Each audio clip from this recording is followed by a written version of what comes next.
Muito obrigado aos meus colegas senadores, começando pelo senador Wellington Fagundes, que foi o primeiro que abriu esse bloco.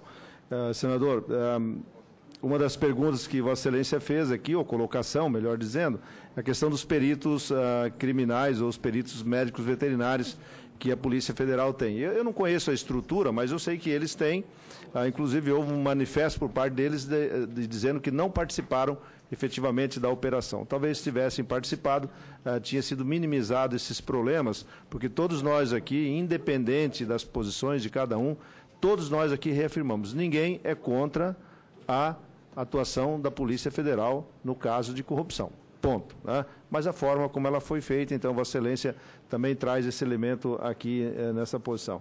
Depois o senador Caiado também fez a sua manifestação, ele está correto, nós temos que ter tempo para digerir tudo isso, arrumar tudo isso internamente, responder todas as questões, ter certeza da circunstância ou aonde está circunscrito todo esse problema que aí nós estamos, aí depois disso, então, nós temos que pegar a mala e sair aí fazendo as nossas reconquistas de mercado. Como disse, nós temos aí pontualmente mais um olhar nesse momento com a China e com Hong Kong, são dois pontos que nós não conseguimos ainda avançar muito e que muito nos preocupa também. Também o senador Amorim, que usou da palavra, fez suas ponderações, comentários. Eu não percebi, senador Amorim, nem uma pergunta, ou se Vossa Excelência especificamente fez uma pergunta, mas agradecer a forma como Vossa Excelência se colocou nessa discussão. É isso mesmo, todos nós temos muita preocupação com respeito ao futuro dos agricultores, dos pecuaristas, dos pequenos, enfim, das indústrias que estão aí envolvidas. Acho que o ponto focal de tudo isso passa pela sua fala. Também o senador Roberto Nunes da Bahia, o senador Magno Malta, que também se posicionou, a senadora Lúcia Vane, ela deixou uma pergunta bem específica, que foi, senadora Thaídes, bem-vindo, também ela deixou uma pergunta bem específica de quais são os critérios que os países usam para fechar ou não, dizer o que vão fazer. Na verdade, não há um critério para esse caso, há uma precaução, uma atitude de precaução aos seus mercados. Como foi dito aqui por vários que se manifestaram, se nós nos colocarmos na posição de cada um desses países, a nossa reação não seria outra também, que não momentaneamente falar, ok, segura, deixa eu saber o que está acontecendo para me reposicionar e seguir em frente. Então, acho que nós não temos aqui que reclamar da posição de ninguém, o que nós queremos é que essas posições sejam rápidas, vamos chamar assim. Desejamos e precisamos, mas temos e compreendemos que cada um tem seu tempo, tem sua estrutura, tem a sua forma de se comunicar. Nem por isso nós vamos deixar de insistir na rapidez da decisão desses questionamentos. O senador Medeiros deixou 4 perguntas bem específicas que nós respondemos, mas terei prazer de falar aqui novamente, que é a questão se há carne de papelão, ou se há papelão na carne, vamos chamar assim.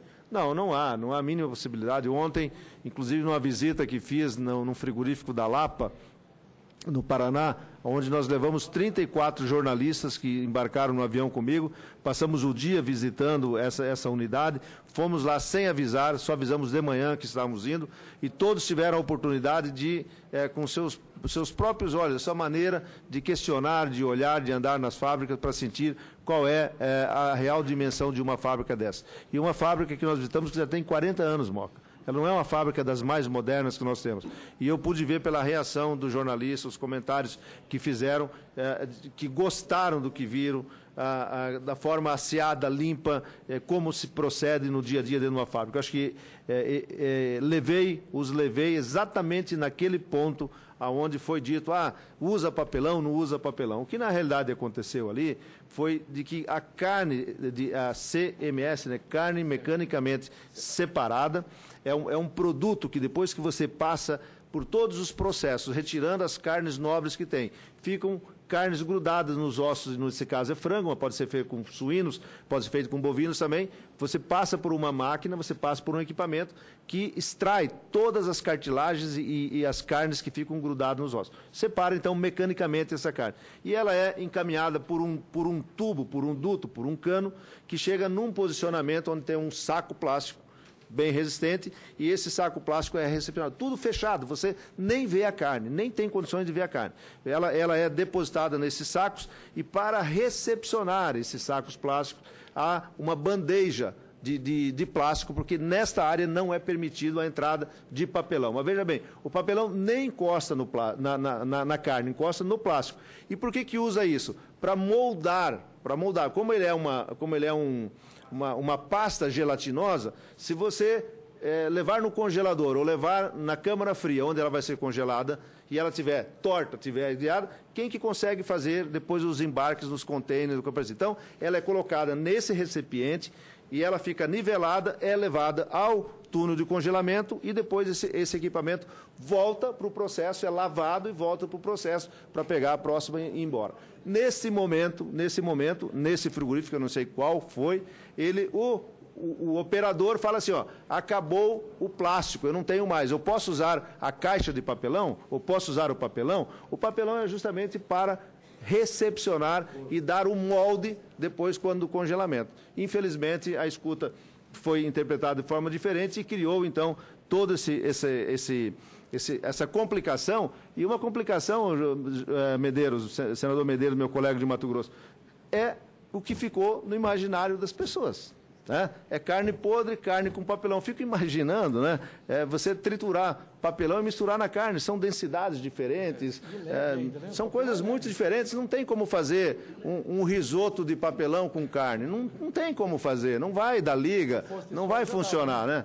Pasta de soja pode até ser que dê, mas, enfim, o fato é que foi muito mal comunicado e eu quero aproveitar, então, a sua pergunta para responder aqui claramente que não há a mínima possibilidade. E eu levei, então, todos os jornalistas ontem nesse ponto, disse, olha, vocês dão uma olhada nisso, porque não tem como a gente nem olhar essa carne aqui. Também, com respeito aos ácidos aí colocados, tem vários nomes, mas nenhum deles, e aí não estou aqui buscando socorro nos especialistas do Ministério da Agricultura para responder isso. Os próprios jornais das TVs, os comentaristas, trouxeram durante a semana vários depoimentos de professores de universidades. Eu vi de uma professora, de um professor, pessoas isentas do coisa, dizendo, olha, isso é normal, é assim mesmo, são utilizados esses se pode chamar de ácidos, mas como seria o termo correto?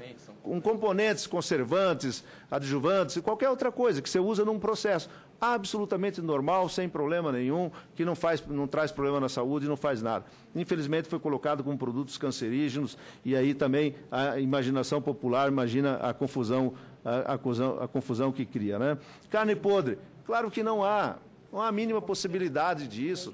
O senador Cidinha aqui se referiu, num frigorífico desse, se cair um frango, uma peça de carne, em qualquer lugar, caiu no chão, acabou, é graxaria, não tem mais uso para alimentação humana, isso é assim que funciona. Numa linha de produção de frango, de suínos, nós temos lá mais de 100 pessoas, nós estamos falando de um técnico, de um fiscal, de uma pessoa do Ministério da Agricultura, um médico veterinário que ele é o responsável, ele fica olhando. Mas, na realidade, nós temos centenas de pessoas numa linha de produção que ficam focando, ficam olhando, um procura, vamos por assim, procura a pinta preta, outro procura a pinta branca, outro procura a pinta amarela. Sempre que passa por ele, ele olha uma posição do frango. Então, nós temos dezenas de pessoas numa linha de produção que são técnicos nossos do Ministério. Estão lá olhando e fazendo isso. Então, não há a mínima possibilidade em qualquer frigorífico que você vá, que seja credenciado principalmente pelo CIF, pelo Ministério da Agricultura, alguma coisa que seja fora desse padrão. Sinceramente... Claro, e tem ainda, o senador me lembra aqui, e tem os programas de qualidade das empresas, que são muito maiores que os nossos, né? As empresas têm que defender o seu nome, têm que defender a sua marca. E aí ontem o senador Cidinho me falava que o ex-ministro Furlan esteve com ele aqui, eu não tive a oportunidade de conversar, mas que em determinado momento ele chorou, ele foi às lágrimas quando ele ficou comentando e falando a história da família dele, a história da Sadia, da Perdigão, de construir uma marca, de ser uma marca respeitada no mundo inteiro, e gastam milhões e milhões de dólares por ano para ter os seus compliance, ter as suas estruturas de controle, e aí tudo jogado fora, porque disse diz que uma empresa como a dele usa papelão misturado na carne. Quer dizer, é um verdadeiro papelão isso que foi feito. Então, a carne de cabeça também aqui já foi discutido por todos. Tá? Ninguém está pegando miolo de porco, eu nunca comi, mas tem gente que come, inclusive. Tem gente que come miolo de boi, come, eu nunca comi. Tem iguarias que as pessoas gostam de fazer, mas a carne de cabeça de porco é permitido o seu uso, conforme o regulamento do Ministério da Agricultura, na composição de salsichas, composição de hambúrguer, sei lá, tem N produtos que podem ser feitos ou podem ser adicionados a esse problema. Aí você ouve alguém comprando, olha, me manda 2.000 quilos de cabeça ou me manda não sei o quê. Esse frigorífico especificamente, melhor dizendo, essa empresa de embutidos especificamente que está sendo colocada, e eu não estou aqui defendendo as coisas erradas que ela fez, que tem laudos que prova que está errado, ela tem que comprar a mercadoria no mercado. Ela não é abatedouro, ela não é a parte final. Ela compra toicinho de um, ela compra pernil de outro, ela compra cabeça de um, ela compra no mercado, a preços competitivos que ela precisa comprar para fazer com que o produto final dela seja competitivo no mercado. Não vai poder comprar a vida inteira da melhor marca, da melhor qualidade, que tem o maior preço. Não, ele vai ao mercado e procura ter preços competitivos nessa questão. Então, acho que é isso que o senador Medeiros colocou e me dá a oportunidade de responder. Ele pergunta também, qual o tamanho da crise, né? O tamanho da crise é que nós estamos vivendo. Quanto tempo ela vai demorar? Vai depender muito dos mercados internacionais. Mais uma vez, nós não estamos aqui em detrimento do mercado local, deixando de falar do mercado local. Mas, muito claramente, no mercado local, qualquer coisa que sair do eixo, qualquer coisa que sair do script que está ali controlado, está aqui a Secretaria de Defesa Agropecuária. O Ministério da Agricultura tem o poder de decisão de fazer as alterações necessárias que nós precisamos. E se nós não tivermos esse comando de lei para fazer, está aqui essa casa para fazer. Tem que trazer para cá e falar assim, olha, urgentemente eu preciso mudar isso porque as consequências são muito graves. E aí, esta casa, o Congresso Nacional, vai e muda e dá o comando para que a gente possa fazer as mudanças. Então, internamente, nós temos uma preocupação com o mercado, mas nós temos o comando dessa situação. Nós podemos alterar à medida em que for necessário. Quando eu falo do mercado internacional, eu não tenho essa possibilidade.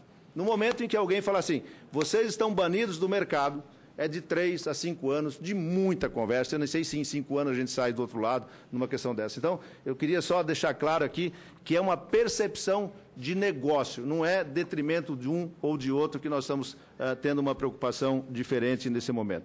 Também, questão de fiscais foi colocado, se nós precisamos de mais recursos, se precisamos de mais fiscais, etc. e tal.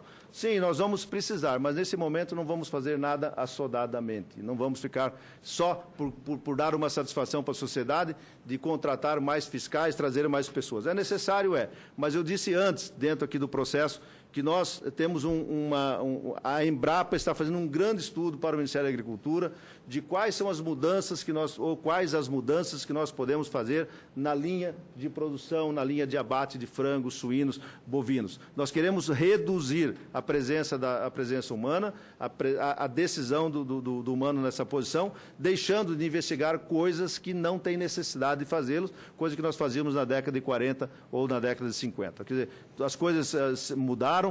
Tem uma ou duas citações aí que o Rangel me repete, que nós ficamos procurando uma doença já... Circose há quanto tempo? 50 anos. 50 anos. E não temos nenhum caso.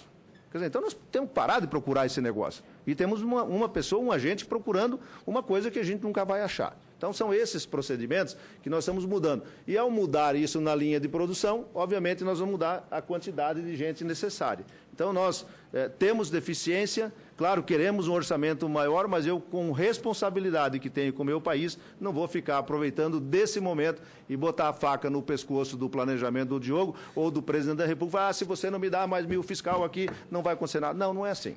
Muita hora nessa calma, né, para a gente tomar as decisões definitivas, concretas e, obviamente, o ambiente político que está sendo criado nesse momento, pela crise que nós vemos, dá ao Ministério da Agricultura mais força para tomar as decisões sem interesses políticos que nós sabemos que são legítimos também e que acontecem. Mas, nesse momento, nós temos total confiança desse Congresso Nacional, as pessoas, os senadores, os deputados, todos com quem eu conversei, nenhum deles disse o seguinte: olha, Blário, você não mexe aqui porque é meu interesse. Não, nenhum deles. Falou, fiquem à vontade, façam as mudanças que têm que fazer e recoloquem na posição que tem que recolocar isso. Então, a coisa que eu quero agradecer aos senadores, aos deputados, que não estou na Casa dos Deputados, mas é esse o compromisso, é essa a solicitação que eu estou recebendo deles, ou a informação que estou recebendo. Então, senadora Thaídes, eu já lhe passo a palavra, ou melhor, o presidente vai lhe passar, para finalizar, que o senador Perrella aqui também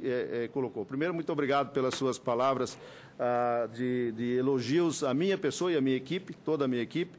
Não estou fazendo sozinho isso, eu tenho uma equipe comprometida comigo, uma equipe que, desde que cheguei lá no Ministério, em maio do ano passado, colocamos as pessoas nos lugares, eu fui muito claro com eles. Olha, daqui para frente, o comandante desse time sou eu. Eu sou o técnico desse time. Se você quiser jogar da forma como eu acho que tem que jogar, você está no meu time. Você fica na posição. Mas se você não quiser, se você discordar daquilo que nós estamos como planejamento, eu não vou lhe obrigar a fazer nada. Mas você vai sair do time, vai ficar no banco de reserva e vai esperar a troca de um técnico que um dia vai jogar conforme você quer que jogue. Então, eu tenho nesse momento no Ministério da Agricultura o apoio absoluto dos meus técnicos, dos 11 mil servidores que lá temos, que nós devemos seguir em frente e tocar. Portanto, não tenho nada a reclamar das pessoas que lá estão, como do Luiz Rangel, que é uma pessoa de carreira, não é um indicado que está lá e que tem respondido muito bem como os demais que nós precisamos. Então, senador Perrella, o senhor tem toda a razão. A minha mãe e meu pai, que também foram criadores de porcos, na época não era nem suíno, era porco, né? Eles falavam assim, a família falava assim, o dinheiro de porco é o dinheiro mais sagrado que tem no mundo, porque é difícil de ver. Tá? É difícil de ver. Você tem dinheiro todo dia, mas sobrar efetivamente é muito complicado. É uma atividade que oscila muito. Tem anos que você ganha muito dinheiro, mas tem 4, 5 anos que você perde dinheiro. Na média, é muito complicado, mas é uma atividade que dá ao agricultor, aquele que tem a atividade de suinocultor, uma regularidade em recebimentos, caixa que ele faz. Nem sempre dá lucro, é diferente caixa e diferente lucro. Mas é uma atividade que Vossa Excelência tem toda a razão. Nos últimos anos tem sofrido muito, e agora, com essa questão, vai sofrer também. Vai sofrer. Por isso, o nosso compromisso, a nossa dedicação de resolver, não é imediatamente, o mais rápido possível, essas questões do mercado internacional e do mercado interno. Hoje eu já disse isso também, eu passei no supermercado pela manhã para acompanhar uma equipe de fiscalização, para ver como é que eram os procedimentos. Falei com vários consumidores que estavam lá, a grande maioria falaram para mim, olha, eu não deixei de comer carne, eu vou continuar comendo, eu confio no sistema, eu confio em vocês, portanto, não estou preocupado com isso. Mas também encontrei pessoas que estão preocupadas. Uma senhora com quem conversei, ela disse que faz 2 dias que não come carne. Eu disse a ela, pode comer, que eu garanto, dei meu cartão, dei meu celular, falei, se a senhora comer alguma coisa der errado, ou comprar de errado, me liga que eu vou lá lhe socorrer, vamos pagar o médico, vamos fazer um recaldo desse negócio aí. Quer dizer, então, são essas coisas que a gente tem que dizer ao consumidor brasileiro, continuem consumindo produtos que nós produzimos, não há menor risco.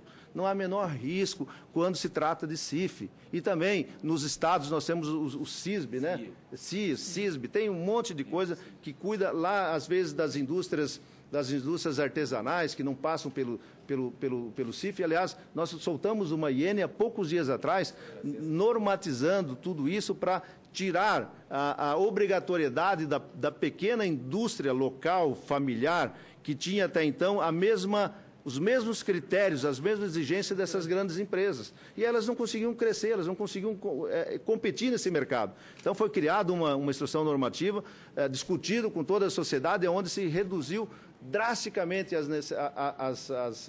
as exigências, trazendo para o seu quadrado, para que ele possa ali fazer os produtos e também, um dia, uma empresa familiar desse, como foi a Sadia, que nasceu de um pequeno frigorífico, de uma pequena indústria lá em Concórdia, no Rio Grande, em Santa Catarina, e que acabou virando uma das maiores indústrias de carne do Brasil, quer dizer, do mundo. Nós queremos que hoje os pequenos produtores que estão lá começando, daqui 30, 40, 50 anos, nós não estaremos aqui, mas que eles sejam grandes também e sejam competitivos no Brasil. Então, eu quero agradecer a todos, e antes de terminar, presidente, eu lhe devolvo a palavra, para que o senhor possamos ouvir o senador Ataídes, que chegou nesse momento.